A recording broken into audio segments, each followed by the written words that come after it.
क्या आप सोच सकते हैं, अगर आपको आपकी मर्जी के खिलाफ शादी करने पर मजबूर किया जाए, सिर्फ इसलिए कि आपका धर्म अलग है, क्या ये सिर्फ एक कहानी है या एक सच्चाई जो आज भी कहीं ना कहीं जिंदा है?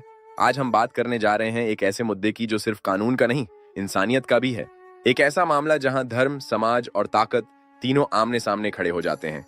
और सबसे बड़ा सवाल ये है, क्या किसी को अपने विश्वास के खिलाफ जिंदगी जीने पर मजबूर किया जा सकता है?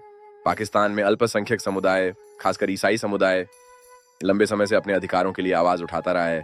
लेकिन जब बात शादी जैसे निजी फैसले की आती है, तो मामला और भी संवेदनशील हो जाता है। कई रिपोर्ट्स और न्यूज आर्टिकल्स में ये बात सामने आई है कि कुछ मामलों में लड़कियों को मजबूरी में धर्म बदलने और शादी करने के लिए दबाव डाला जाता है। अब सवाल ये उठता है, अगर कानून सबको बराबरी का अधिकार देता है, तो फिर ये घटनाएं क्यों हो रही हैं? जरा सोचिए, एक सर्वाइवर जो अपने बच्चों को एक सुरक्षित भविष्य देना चाहता है, लेकिन अचानक एक दिन उनकी बेटी गायब हो जाती है। बाद में पता चलता है कि उसकी शादी हो चुकी है और धर्म भी बदल दिया गया है। क्या ये उसकी अपनी मर्जी थी या उसके पीछे कोई दबाव था? ऐसे कई केस सामने आए हैं जहां परिवार अदालत के चक्कर लगाते हैं, लेकिन सच और झूठ के बीच की रेखा धुंधली हो जाती है। रावलपिंडी चर्च के मॉडरेटर ने इस मुद्दे पर खुलकर अपनी बात रखी। उन्होंने कहा कि धार्मिक स्वतंत्रता हर इंसान का मूल अधिकार है ना, और किसी को भी मजबूर करना इस अधिकार का उल्लंघन है। अब सोचने वाली बात यह है, जब धार्मिक नेता खुद आवाज उठा रहे हैं, तो क्या समाज और सरकार इसे गंभीरता से ले रही है?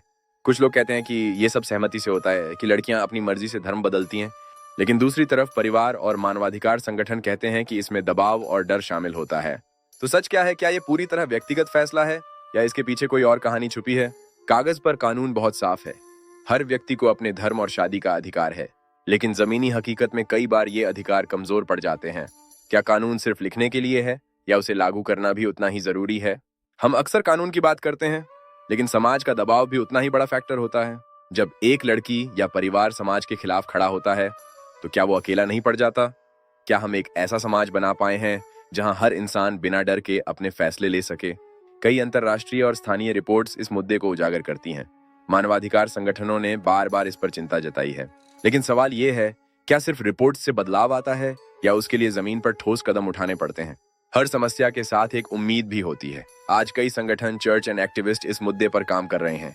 वो जागरूकता फैला रहे हैं और पीड़ितों की मदद कर रहे हैं। क्या ये प्रयास काफी हैं या हमें और आगे बढ़ने की जरूरत है?